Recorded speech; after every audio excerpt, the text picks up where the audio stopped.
Hi,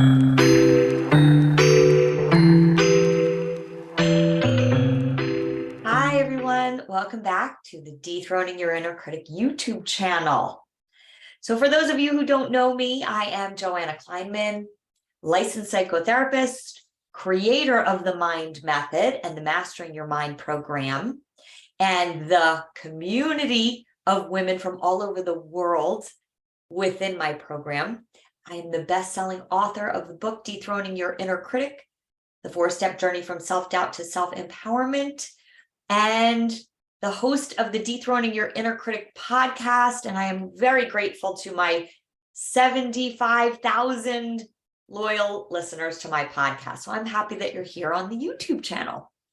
So let's dive in and talk about what it means that you attract what you are.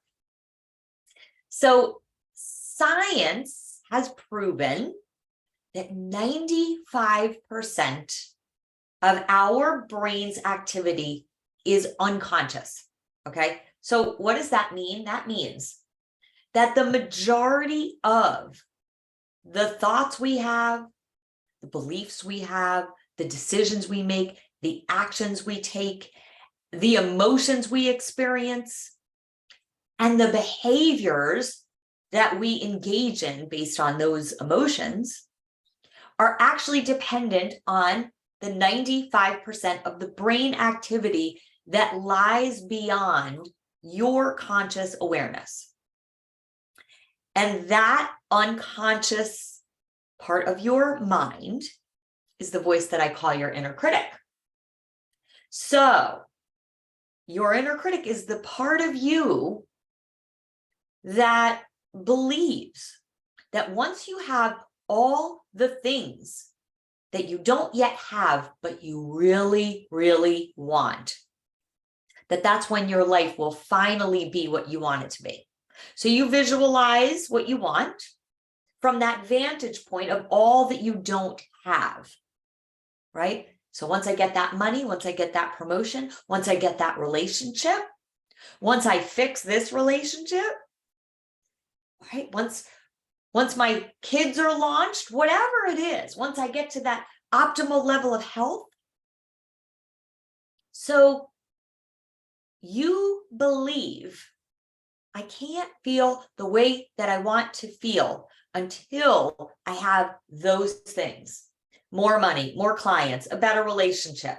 Maybe it's for my kids to listen to me or respect me, my mom to treat me with more respect. The list goes on and on.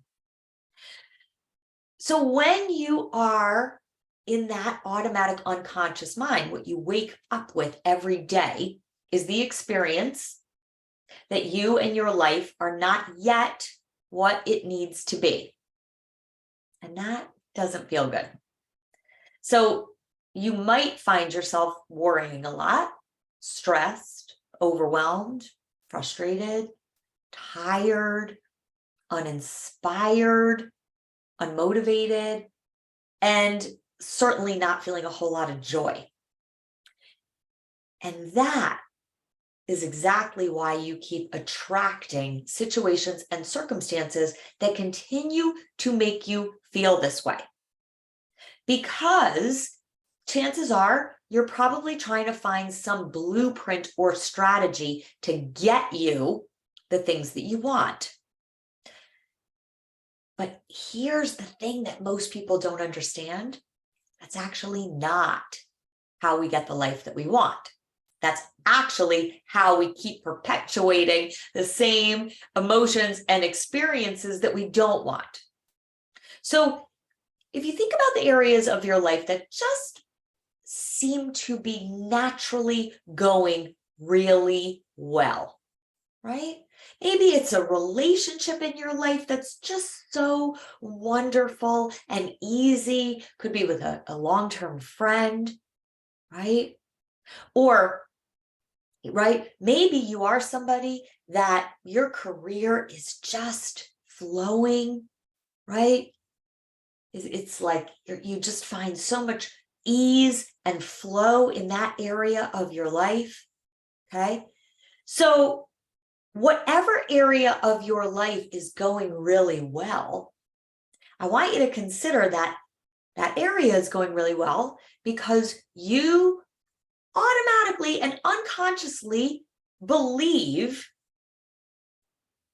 that you're good in those areas, right? You believe that those areas, of course, they should be going well. They're supposed to go well. In other words, those areas of your life match your unconscious beliefs that you have about yourself in those areas. So you are naturally and automatically attracting the people, the circumstances, the synchronicities that already match those beliefs. Okay. Now, a lot of people talk about law of attraction. And I believe in law of attraction, but the issue with looking at the traditional law of attraction is that if you don't even know that you have these unconscious beliefs that are ruling your mind, right? You can't see them. You don't know where they came from, and you don't know when they are ruling your mind. You can visualize all that you want your life to be, but your inner critic's hidden beliefs will continue to be the driving force of your thoughts, your emotions, and your behaviors. So you will unconsciously and automatically continue to create the same results. And by the way, your inner critic is never going away. And your inner critic also derives some pleasure, believe it or not, in keeping all of that alive and well. She has no interest in actually having you change those unconscious beliefs. In fact, your inner critic will fight for those beliefs to remain the driving force of your life. So the key to attract what you want is that you actually have to visualize what it's going to be like when your life doesn't match what you want, right? You actually have to visualize yourself doing the work that's in alignment with your vision when the failure happens, when the rejection happens, when you don't get the results that you want. You have to be willing to train yourself to tolerate that reaction in your nervous system, that painful, gut-wrenching feeling in your chest and in your stomach, and all of the automatic thoughts that your inner critic will drum up when the failure and the rejection happens. Okay? Because I am here to tell you, not just from my personal experience in manifesting my life, but in the thousands of people that I've worked with, right? Going for what you want is not comfortable. Okay? And every time your life doesn't match what your inner critic expects or demands or wants it to be, she will whip up the same inner dialogue about it. And she will let you know that this failure and this rejection means that you're not enough and you don't have what it takes, right? And here's the news flash: that inner dialogue is nothing new. And it's not going anywhere.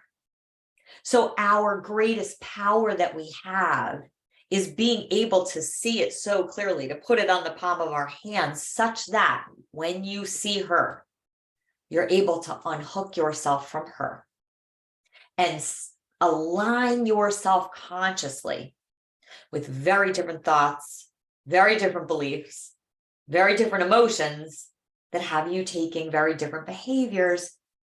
And that's what gets you to attract very different people, circumstances, and synchronicities. So in your mind's eye, actually visualize yourself in the most uncomfortable and hardest situations in your mind. Visualize who you're going to be in that situation and how you will get through it when all you want to do is give up and quit. Notice the automatic thoughts and beliefs your inner critic will say when your worst fears come true. You must build resilience to do the work when you're really in the weeds. Now, what most people visualize when they're launching a business or going for the relationship or writing the book or losing the weight or doing the thing that they finally know that their soul wants for them, they visualize what it will feel like when all of those things will actually happen. And that feels really good. And we love to feel really good. But that's not what's going to attract the life that you want. Okay? What will is your willingness to come face to face with your inner critic mind and to let yourself feel the extreme discomfort when you launch your first program and it fails miserably, or you get rejected from the relationship, or you don't make the money. Visualize the hardest parts of the journey and really ask yourself who you're going to be. Are you going to align yourself with what your inner critic has to say about it? Or are you going to align yourself with fundamentally different thoughts and beliefs about you and your life and what's possible for your life? Now, you have a lifetime of your nervous system experiencing pain when you lose, and also joy when you win. So I created the Mind Method. I wrote my book, I have my podcast, I have my Mastering Your Mind program, because I'm really committed that people alter not just how you're experiencing your life, but actually knowing how to alter the direction of how your life will unfold. See, whatever you're trying to attract, whether it's in your business or in your personal life, that's only one part of your life. How you're feeling in that area actually affects every area of your life.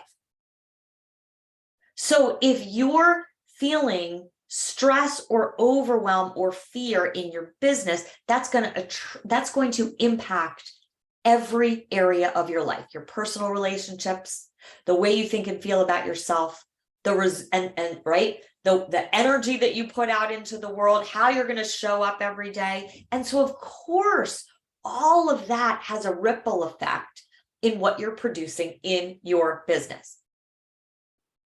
So many people try to build whatever it is that they want to build in their life, but they don't know how to master their minds.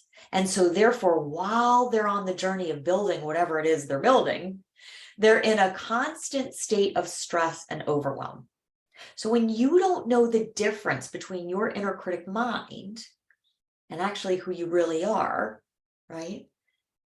You can be taken over by your inner critic's demands and expectations and what I call addictions. Now, if you're an entrepreneur, you might worry that you're not good enough. You don't have what it takes to get to the level that you dream of. If you're wanting a new relationship or you're wanting to get out of a relationship that doesn't serve you, same thing. Your inner critic might be telling you, well, you're not good enough to really have the love that you want.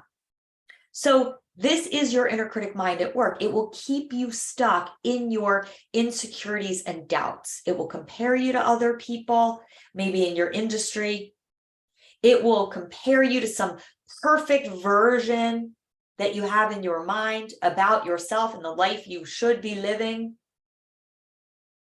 right? So remember, your inner critic mind always looks outside of yourself for validation and approval, mostly from other humans. So the Mind Method teaches you how to fall in love with exactly who you already are, so that you no longer get so triggered by other people's opinions. whether they're good or bad, right? Because if you're so on a high from a great opinion that somebody has of you, it's a setup to fall when somebody judges you. So when your inner critic is ruling your mind, you'll continue to seek out your gratification and approval and worthiness out there, either by wanting your business to explode with new clients, right? Or wanting to have people love you and adore you and validate you. That's part of the fundamental nature of being a human being. And it is also the very thing that gets in our way of attracting exactly what we want. So transforming your life requires the patience to not only allow the journey to unfold, but when it doesn't match the expectations of your inner critic mind, this is where your inner work becomes crucial. See, I want you to stop hiding in the face of potential criticism or judgment. Now, your inner critic has been passed down to you from a culture that's taught us that worthiness is based on our achievements and on what people think of us, okay? So it's really time for all of us to learn how to unhook ourselves from all of the unconscious and automatic ways we attempt to control what other people think about us. And we all do it. So if you keep letting your inner critic mind hijack your experience, you're going to sabotage your journey. Right? And what I want for you, I want you to enjoy the whole journey. Okay? Not just the part of the journey that feels really good. See, your inner critic mind will want to force certain outcomes, most of which we really don't have control over. Okay? We don't have control over other people's judgments or how quickly we're going to see results. Right? So what I'm committed to for all of you is that you learn how to let go of forcing the results and instead learn how to allow the results to emerge, because you're rewiring a different mind from the inside. That is the thing that puts you in a state of flow. And it is only when you can remain in the state of flow, regardless of the circumstances, that's when you can allow the abundance of opportunities and synchronicities that are out there awaiting you. Right? So it's doing your internal work and combining the energies of love and intention, okay, which are very different when you are experiencing the energies of fear and overwhelm and doubt and frustration. Okay. So everything out there is made up of energy. That's science tells us that. And our emotions are what create the energy inside our body. And each one of us is emitting energy vibrations in specific frequencies. So your vibrational frequency is always going to be dependent on what you're focusing on. Okay. So when you hear the phrase, you attract what you are, certainly that has to do with the emotional vibration, the emotional frequency that you're on. But transforming your life and attracting what you are comes down to knowing how to transform your energy, particularly when you're facing the things that your inner critic hates the most. Remember, your inner critic is that unconscious part of yourself that you can't even see, that research says is guiding 95% of our life, okay? So our inner critic is always going to try to hook us back in the drama. That's the nature of being a human being. We're never getting rid of her. Ever, ever. So the goal is not to eliminate your automatic mind, but to become so intimately familiar with all that it says and all of the emotions it produces and all of the behaviors that you exhibit when you're in that automatic mind, that you can recognize as soon as you've been hijacked by it. That's the only way to change your life. So if you like this video, please hit the subscribe button for more. Thanks for watching, everybody.